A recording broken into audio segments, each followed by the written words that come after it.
ছোট্ট একটা ভুল পদক্ষেপ নিশ্চিত করতে পারে বিদায়। আইপিএলের শেষ দিকে এসে প্রতিটি ম্যাচই দু দলের জন্য এক প্রকার বাঁচা মরার লড়াই।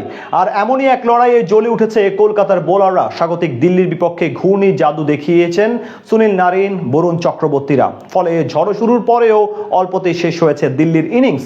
জবাবে ব্যাট হাতে নেমে কেমন করলো কলকাতার ব্যাটাররা? ম্যাচের ফলাফলই বা গেল কার পক্ষে, তাই নিয়ে বিস্তারিত এই রিপোর্টে। আইপিএল এর প্রতিটি ম্যাচই যেন এক একটা গোলক ধাঁধা। খেলা কখন কার দিকে ঘুরে যায় বোঝা বড় দায়। কলকাতা নাইট রাইডার্সের অবস্থাটাও যেন একই রকম। আসরের প্রথম 6 ম্যাচ ধরে না জেতা শাহরুখ খানের দল হুট করেই যেন বদলে গেছে। স্পিনারদের কল্যাণে সবশেষ 3 ম্যাচেই জয় পাওয়া কলকাতা এদিন দিল্লির বিপক্ষেও বল হাতে দেখিয়েছে মুনশিয়ানা। বিশেষ করে মাঝের ওভারে রান চাপানোর কাজে নারিন, বরুণ চক্রবর্তীরা নিজেদের সামর্থ্যের প্রমাণ দিয়েছেন আরও একবার। এদিন দিল্লির মাঠে টস ভাগ্যটা জিতে নেয় কলকাতার, সিদ্ধান্ত নেয় আগে বল করার। তবে বল হাতে শুরুটা মোটেই ভালো হয়নি কলকাতার। তবে পঞ্চম ওভারের শেষ বলে অবশ্য উইকেটের দেখা পায় শাহরুখের দল। কার্তিক ত্যাগীর বলে ফিরতে হয় লোকেশ রাহুলকে। ক্যামেরন গ্রিনের হাতে ক্যাচ দেওয়ার আগে তার ব্যাটে আসে 14 বলে 23 রান। পাওয়ার প্লের শেষ ওভারে 6 রান নিয়ে দিল্লির সংগ্রহ দাঁড়ায় 1 উইকেট হারিয়ে 55 রান। এরপর নীতিশ রানাকে সাথে নিয়ে দলের সংগ্রহ আগানোর দায়িত্ব থাকে পাথুম নিসাঙ্কার কাঁধে। যদিও গ্রিনের বলে ক্যাচ দিয়ে ফিরে যান রানা। সামির রিজভিও টেকেননি বেশিক্ষণ। 7 বল ক্রিজে থাকলেও তার ব্যাটে রান আসে মাত্র 3। তবে তখনও এক প্রান্ত আগলে রাখেন নিসাঙ্কা। ইনিংসের 11তম ওভারের প্রথম বলে বাউন্ডারি মেরে মাত্র 29 বলে ব্যক্তিগত অর্ধশতকের দেখা পান লঙ্কান এই ব্যাটার। যদিও অর্ধশতক হাঁকানোর পরের বলেই বিদায় নিতে হয়েছে তাকে। সুনীল নারায়ণের বলে আউট হয়ে ফিরতে হয়েছে স্ট্যাম্পিং হয়ে।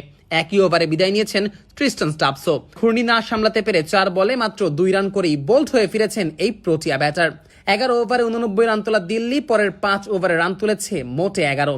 অক্ষর প্যাটেল কিংবা আশুতোষ শর্মা দুজনেই যেন ব্যাটিং করাটা ভুলে গিয়েছিলেন। ফলে 16তম ওভারের শেষ বলে দলীয় 100-তে পৌঁছায় স্বাগতিকেরা। পরের 2 ওভারে অবশ্য আশুতোষ শর্মা কিছুটা রান করার চেষ্টা করেছিলেন। 2 ওভারে হাঁকান 2টি ছক্কা ও 2টি 4-এর মার। যদিও অন্য প্রান্তে ফিরে যেতে হয় অক্ষর প্যাটেলকে। 22 বলে মাত্র 11 রান করে নিজ দলকে চাপে ফেলে বিদায় নেন অধিনায়ক নিজেই। 19তম ওভারের শেষ 2 বলে একটি 4 ও ছক্কা হাঁকিয়ে আশুতোষ শর্মা বড় সংগ্রহের আভাস দিচ্ছিলেন। তবে শেষ ওভারে গিয়ে কার্তিক ত্যাগীর শিকার হয়ে ফিরতে হয়েছে আশুতোষকে। 28 বলে 39 রান করেই প্যাভিলিয়নে ফিরেছেন এই ব্যাটার। মিচেল স্টার্কও বিদায় নিয়েছেন 0 রান করে। শেষ পর্যন্ত নির্ধারিত ওভারের খেলা শেষে 8 উইকেট হারিয়ে দিল্লির সংগ্রহ দাঁড়ায় 142। জবাবে ব্যাট করতে নেমে নিজেদের ইনিংসের শুরুটাও দারুণভাবে করে কলকাতার 2 ওপেনার আজিঙ্কে রাহানে ও ফিন অ্যালেন। বিশেষ করে ফিন অ্যালেন যেন ছিলেন একটু বেশি আগ্রাসী।